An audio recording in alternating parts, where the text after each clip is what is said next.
Hey guys, what's going on? It's Vic Barry. Remember this? The DJI Focus Action 2. Yeah, I had figured I'd never going to make another video about this ever again because, but here's the thing. DJI have released a firmware that fixes a lot of problems that the DJI Action 2 had, including one where it just distorted the image around the edges. It's got 4K horizon leveling, which is insane, and a whole bunch of other features that we're going to get into throughout the course of this video and check out how good or bad they might be, or is it all just marketing spin? But before we do that, it's pretty easy how to update the firmware on the DJI Action 2, so let's show you how to do that first, and then let's get into the good stuff. Let's get the DJI Mimo app up on our phone, and that should be kind of it. So as we can see here, it's saying it's connecting. It's now connected. It should tell us that there is a new firmware update. There is a device configuration update, which is pretty sweet. So let's say, okay, device is connected. Let's press okay. Let's go connect again. See, I told you that, yeah. So now we're back in the main menu. Who knows how you get here, but let's tap this one.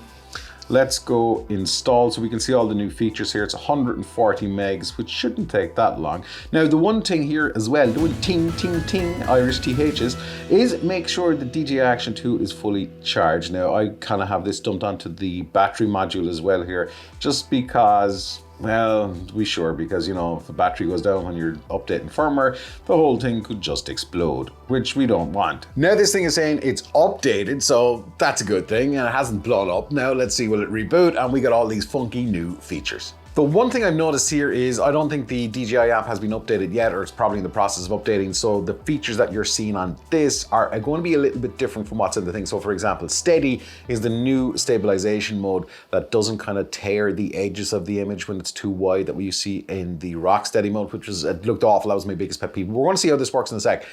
But just keep that in mind. If update your DJI app as well, it works, but you're not going to see the features reflected in that just right now. All of these new features, there's a really good one for those of you who like doing time lapses with this insane little camera that I think a lot of us have forgotten about. So first off, let's take a look at this new time lapse mode. It's not necessarily a new time lapse mode as such, but what it does is there's a low power version of the time lapse, and that basically means it's not going to suck the life out of your battery as much. So we can see here once we start going, it is going to start shutting off after the first 10 seconds. And there we go. So the screen is actually shutting down there, which if you're doing time lapses is going to save time. It's a small little feature, but at the same time, it makes a big difference to the battery life, especially if you've just got the module itself.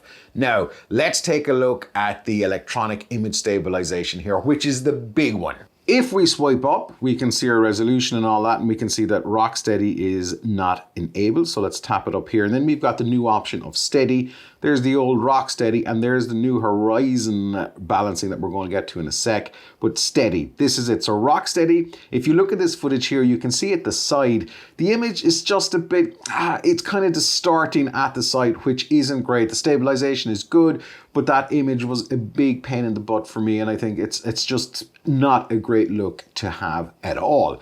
But now if we put on to steady, then the shot isn't as wide. Essentially, they're kind of cropping in here, but this new steady mode reduces the tearing of the image on the side, and I think overall that makes a big difference to your finished video.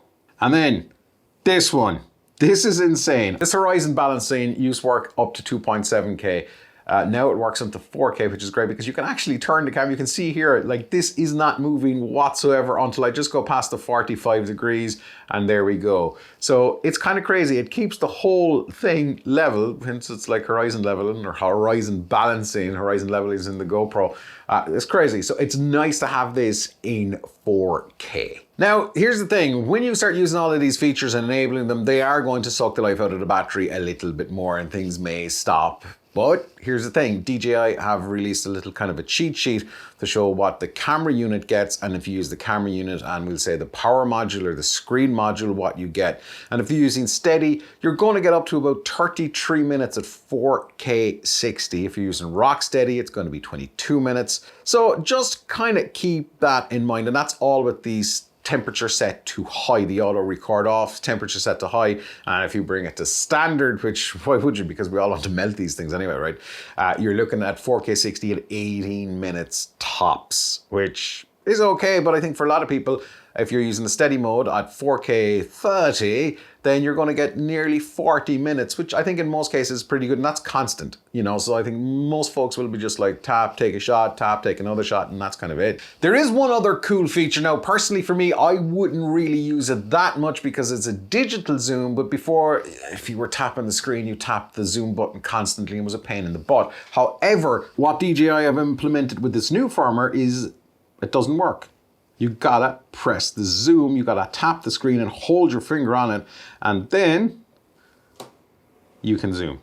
Which is just, again, one of these little UI improvements that is really nice. It is nice to have something like that. I know people are saying that should have been in it from the start, man. It wasn't, but it's there now. Some of the other things here as well, they've kind of given little security features that you can't format the SD card as quick as you usually would. You have to swipe, and then things when the battery pack here, the power screen module, whatever they're called, why don't they just, anyway.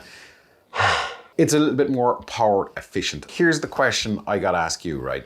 If you're using this, and this does have its problems, what are its problems? Well, you know, it's this is the only waterproof part of it. So if you're going out and about in the water, then it's the only part. This ain't waterproof. But that said, is this now kind of going to come back off your shelf if you bought it? If you're looking for this going, what did I do with firmware? Gotta give credit where credit is due. DJI do a really good job on firmware. On their drones, on all of their gear, they really do bring in some really good features. And this has certainly upped the quality on this camera just a little bit more. Now, if you're trying to decide which is better, the DJI Action 2 or something that's kind of similar, GoPro Hero 10 Black, this video here will show you exactly the advantages and disadvantages that this has. You don't want to miss this one.